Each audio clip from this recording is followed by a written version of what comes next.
I was 18 when my judo coach kissed me. It started after practice. The dojo was almost empty, the mats still warm from the movement of bodies and breath. I was sitting alone, catching my breath, when he walked over. I thought he was just going to correct a stance or mention something about the next competition. But instead, he sat beside me. Close. Too close. And for the first time, I noticed that the silence between us wasn't awkward. It was heavy. He didn't say much at first, just asked how I was feeling, if I was tired, if I needed water. But his eyes were saying something else entirely. And when I looked up at him, really looked, I realized I hadn't just been showing up to training for discipline or strength. I had been coming back to see him. What happened next changed everything. Before we begin, make sure to subscribe to the channel, like this video, and turn on notifications. We share real, raw, emotional stories like this one every week, and trust me, you won't want to miss what happens next. I remember the first time I stepped into that dojo. I was 17, skinny, nervous, and dragging my feet behind my cousin who swore judo would fix my confidence. I didn't believe him, but I came anyway, partly because I had nothing better to do, and partly because there was something about the smell of sweat and silence in that place that felt grounding. That's where I first saw him, Coach Adrian. He was older than the other coaches, but not old. Maybe late 30s with sharp cheekbones, short brown hair, and eyes that seemed to see right through you, not in a creepy way, but in a way that made you feel like he actually noticed you. He moved like water, even when he was standing still. Everyone respected him. No one dared to joke around when he spoke. Except me, eventually. I didn't stand out much in class. I wasn't the strongest or the fastest, but I listened. I followed every instruction like it was gospel. And maybe that's why he started paying more attention, correcting my posture, adjusting my grip, sometimes placing his hand on my back for just a second longer than necessary. At first, I told myself I was imagining it, that I was projecting something that wasn't there. But then came the end of session rituals, when the rest of the class left and I lingered. He'd ask if I needed help with a particular throw, or if I wanted to stay and stretch to avoid soreness. He always said it with that same calm voice, that same subtle smile that somehow made my chest tighten every time. I turned 18 a few weeks later. I remember because he was the first one to say happy birthday to me that day. I hadn't told anyone in class. I don't know how he knew. He brought a protein bar from the vending machine, placed it in my hand like it was some kind of inside joke, and said, "Fuel for the adult world." I laughed like it was nothing, but it wasn't nothing. I started noticing the way he looked at me when I was training, not like a student, like something else, like a thought he wasn't sure he should be having. And I noticed the way I started acting around him, fixing my hair in the mirror before class, pushing myself harder whenever he watched, holding his gaze just a little longer than I should have. Then came that night. It was after class. Everyone had already gone. I was wiping down the mats, something I volunteered to do just to stay longer. He was locking up, his keys jangling in that rhythmic way I had memorized. He said, "You always stay late."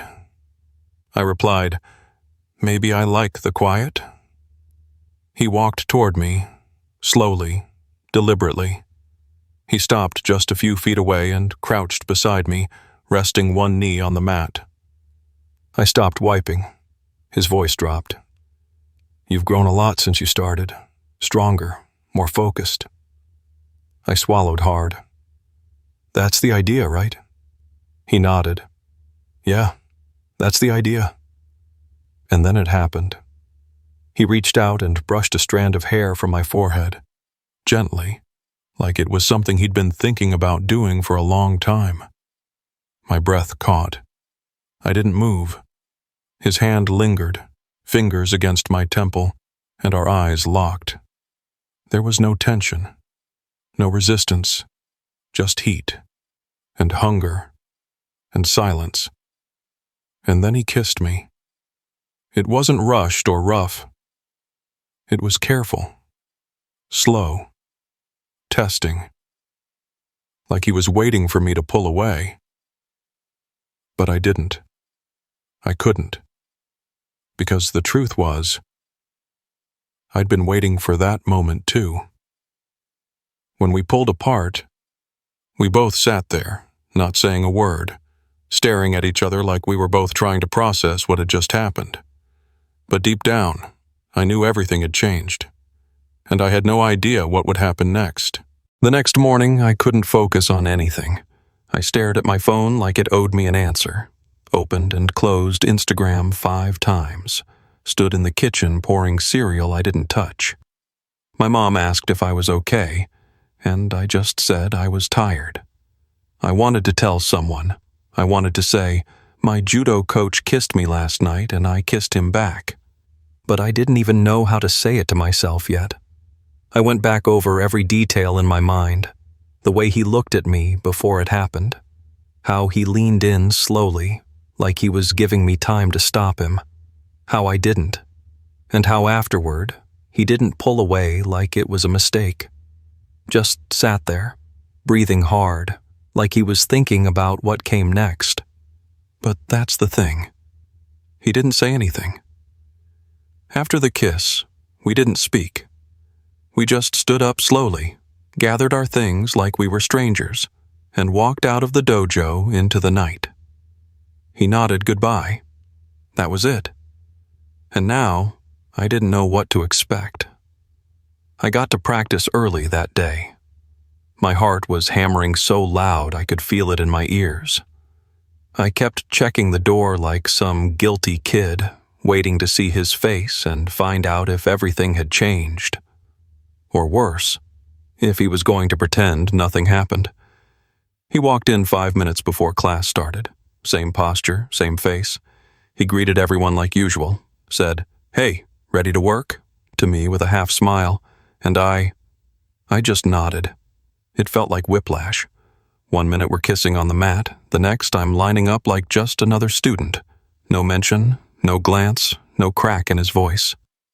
I tried to act normal too, followed the drills, did my falls, tried not to look at him for too long.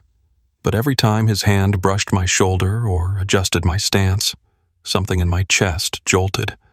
I couldn't tell if he was being careful or if I was just hypersensitive now. Like every breath between us had weight. After class, I stayed behind again. On purpose. He was wiping down equipment this time. I walked up to him, pulse racing. "Hey." He looked up. "Yeah?" I hesitated. "About last night?" He stiffened just slightly, like he'd been waiting for this moment, and dreading it. I tried to sound casual, but my voice cracked. "Did that mean something to you?" His eyes searched mine, serious now. "It shouldn't have happened," he said quietly. "You're my student." I felt something sink inside me. "But I'm 18. "I know," he said. "That's not the point." I folded my arms. "So, what is the point? That it meant nothing?" He looked away for a second. "I didn't say that." "Then, what are you saying?" He dropped the cloth in his hands and finally looked at me with something real in his eyes. Not control, not calmness, but something closer to conflict. "I don't know what I'm doing," he admitted. "That shouldn't have happened. But I've been thinking about you more than I should, for longer than I want to admit." There it was. A crack in the wall. I took a breath. So have I. We stood there, silence pressing in again. Then he said, "We need to be careful." "Why?" I asked. "Because you're scared someone will find out? Or because you're scared it's real?" That hit him. He turned, avoiding my gaze, and started packing up. "I think you should take the weekend off," he said after a moment. "Are you asking me not to come back?" "I'm asking you to give us both space to think." I wanted to yell, or cry, or reach out and kiss him again just to prove it wasn't a mistake. But I didn't. I left. And as I walked home in the dark, the air thick with things unsaid, I realized something. The kiss wasn't the beginning. It was a question. And now I was waiting for his answer. I didn't go to the dojo that weekend. I told my cousin I had a cold. I told my mom I was just tired. But the truth was, I was waiting for a message, a call, anything. But my phone stayed quiet, and the silence made my thoughts louder than ever. I replayed our last conversation over and over in my head. We need space. We need to think. But he never actually said he regretted it. He never said he didn't want me. And that one sentence he did say, "I've been thinking about you more than I should," kept burning inside me like a secret I wasn't supposed to have. By Monday night, I couldn't take it anymore. I showed up to training like nothing had happened. He was there already, setting out mats with another assistant coach. He glanced at me when I walked in, and for the briefest second his expression softened. But then it vanished. He nodded once, businesslike. "Hey." "Hey," I replied, trying to keep my voice steady. The whole session was weird. Tense. He barely looked at me, barely corrected my form, and when he did speak to me, it was like I was just another kid on the mat, like the kiss hadn't happened, like the whole world hadn't shifted. I hated it. I wanted to grab him by the collar and say, "Don't pretend you don't feel it too." And then something happened that changed everything. We were practicing takedowns with partners. Mine was clumsy, too aggressive, and during a throw, I landed badly. My shoulder hit the mat wrong. Not a break, but enough to send a sharp bolt of pain through my side. I gasped. He was next to me in seconds. "Stop. Don't move," he said, his voice suddenly full of urgency. He knelt beside me and gently placed his hand on my shoulder, feeling along the joint. His touch was so careful, so steady. The class had gone quiet. His face was close. Too close. His hand rested just under my collarbone. I looked at him. And in that second, so did he. And everything we'd been hiding exploded in that stare. He looked like he wanted to say something, like he wanted to pull me into the supply closet and kiss me again until the world made sense. But instead, he cleared his throat and helped me sit up. "You should sit out for the rest of class," he said, his tone back to neutral. I nodded, biting back every emotion that wanted to come spilling out. After class, I stayed behind. Again. He was folding mats, and I stood by the wall, watching him silently. "I'm okay," I said finally. "I know. But you're not." That stopped him. He didn't turn around, just stood there with the mat in his hands like it was holding him up. "You can't pretend forever," I added. "We kissed. You wanted to. So did I. And I'm not sorry." He turned then, and for the first time, he didn't try to hide anything. His eyes were tired, torn, honest. "I'm not sorry either," he said, "but I'm afraid." "Of what?" "Of ruining this, of hurting you, of crossing a line I can't uncross." I walked toward him. "I'm not a kid. You're not taking advantage of me. You didn't pressure me. We're here because we both feel something, so stop running from it." He stepped back, just slightly, like the truth was too close, but he didn't deny it, and he didn't leave. I reached out, slowly, and placed my hand over his, the one still gripping the mat. He looked down at our hands, then up at me, and in that small, charged moment he whispered, "You scare me." I almost laughed. "Why?" "Because with you, it doesn't feel wrong." His phone buzzed from the bench behind us. He hesitated, then pulled away. "We'll talk later," he said. But his voice wasn't distant this time. It was trembling. I left the dojo with my heart crashing against my chest, because that wasn't a no. It was the beginning of something he couldn't ignore anymore. The next few days were a blur. We didn't kiss again. We didn't even talk about what happened. But something had changed. It was in the way he looked at me when he thought no one was watching, and the way I started watching him even when I tried not to. We were pretending nothing was happening, while everything inside us was happening all at once. That Thursday, it rained. Practice was shorter. A few people didn't show up. The lights flickered once or twice, and the dojo felt colder than usual. I stayed behind again, partly out of habit, partly because every time I told myself to give him space, I ended up needing to be near him more. He was quieter than usual, focused, avoiding eye contact. "Want me to lock up?" I asked as I gathered the equipment into bins. He nodded. "Yeah, thanks." I watched him move to the other side of the room, turning off lights and unplugging the heater. There was a strange tension in the air, not the usual one, the electric kind, but something heavier, like something was coming and neither of us could stop it. And I was right, because just before I could reach for my bag, the front door creaked open. We both turned. It was one of the other instructors, Brandon, a part-timer who only came on weekends. He was early, too early.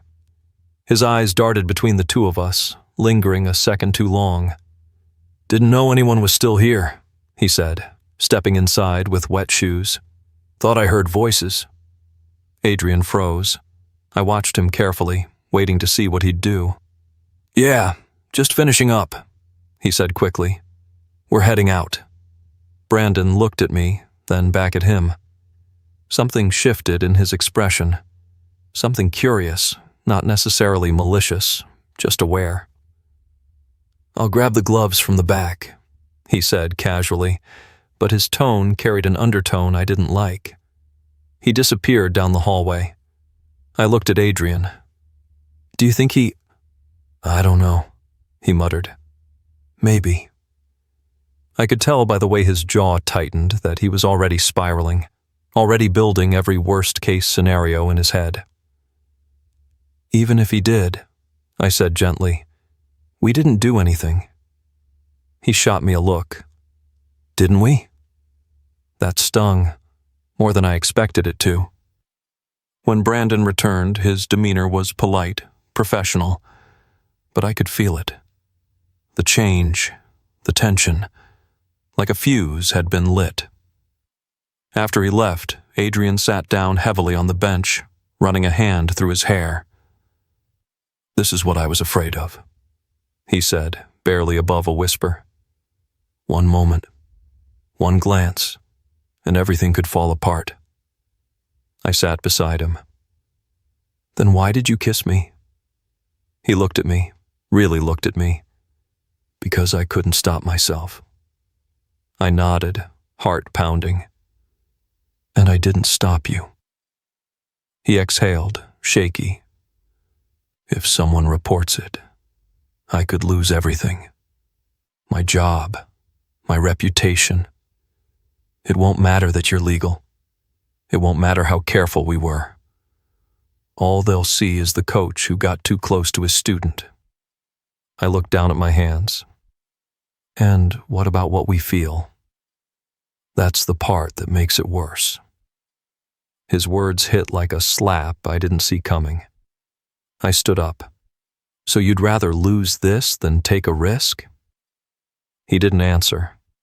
I grabbed my bag, heart caving in on itself. Maybe I was wrong. Maybe I was just an after-practice distraction. "Don't say that," he said quickly, standing. But I was already walking away. "Then give me a reason not to," I said, stopping at the door, voice low but shaking. "Tell me this wasn't just a mistake you're trying to forget." He didn't speak, and that silence said more than I wanted to hear. I walked out into the rain. It soaked through my clothes as I crossed the parking lot, but I didn't care. The cold didn't bite as much as the emptiness inside me. And as I reached the sidewalk, my phone buzzed. A message from Adrian. Just 3 words. We need time. And with those words, I felt everything we had built hanging on a thread I wasn't sure he was willing to hold anymore. I didn't reply to his message. We need time. Time for what? Time to forget? Time to hide? Time to undo everything that already felt written into my skin? I stopped going to the dojo.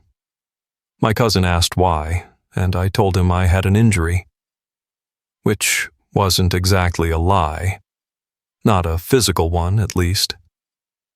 But every time I passed that street, I'd glance down the sidewalk, wondering if Adrian was inside. If he thought about me, if he missed me. A week passed, then another. Then came the message. Again, from him. Are you okay? I didn't answer right away. I stared at it for hours. Then finally I typed, I don't know. He wrote back instantly. Can we talk? And even though part of me wanted to say no, to protect myself, to keep what was left of my dignity intact, I said yes. Because the truth is, I was tired of wondering. Tired of not knowing what that kiss really meant to him. Or to me.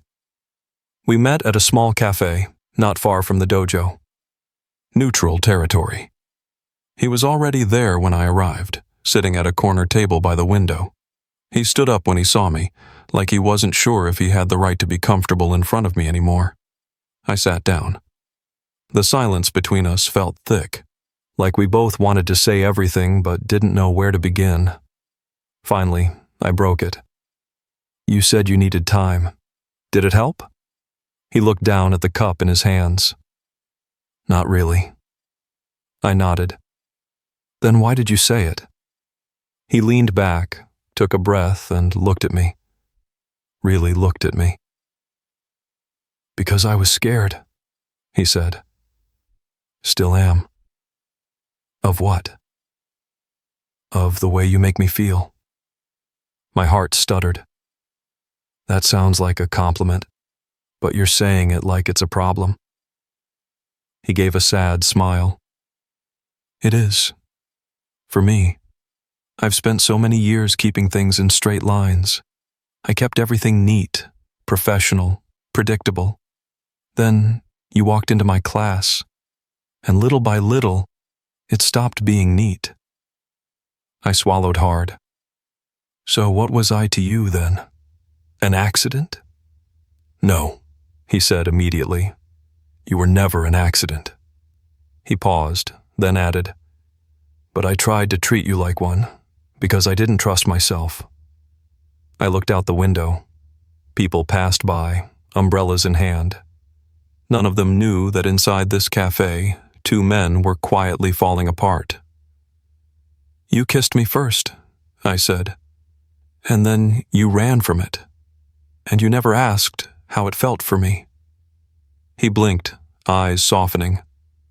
How did it feel? I hesitated, then looked back at him. Like the first time something made sense in a long time. His lips parted, but he didn't say anything, just looked at me like I'd said something holy. Then, finally, he spoke. You weren't just a distraction, he said. You made me feel alive again. I could feel something shift in my chest. A wall I had been building slowly start to crumble. He reached across the table, hesitated, then placed his hand over mine. I don't want to hide this anymore, he said, barely above a whisper. I don't know what this will become, but I know I want to find out. With you. I stared at his hand, warm, real, trembling. And for the first time since that night in the dojo, I didn't feel like I was the only one holding on. I squeezed his fingers gently. So, stop running. He nodded, eyes shining. I'm trying. Just then, someone from the table behind us dropped a spoon. Adrian flinched, instinctively pulling his hand back. I saw the fear flash across his face again. The fear of being seen. He looked at me with an apology in his eyes, and I looked back with something else. "Trying's not enough," I said. His shoulders sank, but not in defeat, in honesty, and for the first time I could tell he was ready to try for real. We left the cafe together. No more hiding, no more questions. His hand brushed mine as we walked, and this time he didn't pull away. Back at the dojo, weeks later, he introduced me as his assistant. No one questioned it. But when the last student left and the lights dimmed, he pulled me into the center of the mat. No words, no hesitation, and kissed me like we'd survived something. And maybe we had. Not everyone will understand. Maybe not everyone has to. Because now, when he looks at me, he doesn't look away. And neither do I.